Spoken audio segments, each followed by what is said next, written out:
আমার ভাইরা, ঈশ্বর আপনাদের সবাইকে আশীর্বাদ করুন।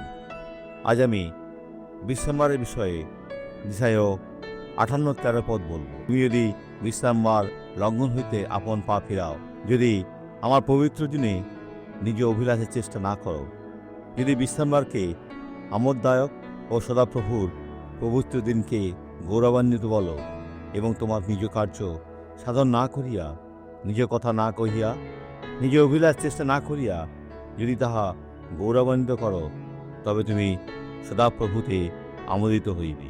এর অর্থ কি? আমাদের দিনকে ঈশ্বরের বিশ্রামবারের পরিবর্তন করতে হবে না। বিশ্রামবার হলো পবিত্রতার একটা শর্ত, যেটা দেখায় যেন আমরা ঈশ্বরের বিশ্রামে প্রবেশ করি। আমাদের শুধুমাত্র বিশ্বাস করতে হবে আর মন্দকে বাহির করতে হবে, আর ঈশ্বর নিজের কার্যকে করবেন।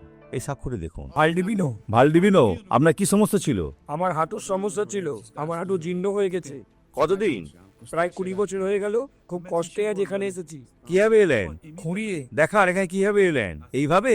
যিশু কি আপনাকে সুস্থ করেছেন? ঈশ্বরের ধন্যবাদ। আসুন তাহলে চলি, আসুন চলি। ভালডিভিনো, আপনি ফুটবল খেলতে পারবেন। বন্ধুরা, ঈশ্বর সুন্দর নয়? আসুন প্রার্থনা করি। পিতা, যারা অসুস্থ তাদের জন্য প্রার্থনা করি, যাদের বিবাহিত বা অর্থনৈতিক জীবনে সমস্যা রয়েছে, আর মন্দকে বলি, এ লোকেদের জীবন থেকে নিজের হাতকে সরিয়ে নাও, এদের জীবন থেকে বেরিয়ে যাও।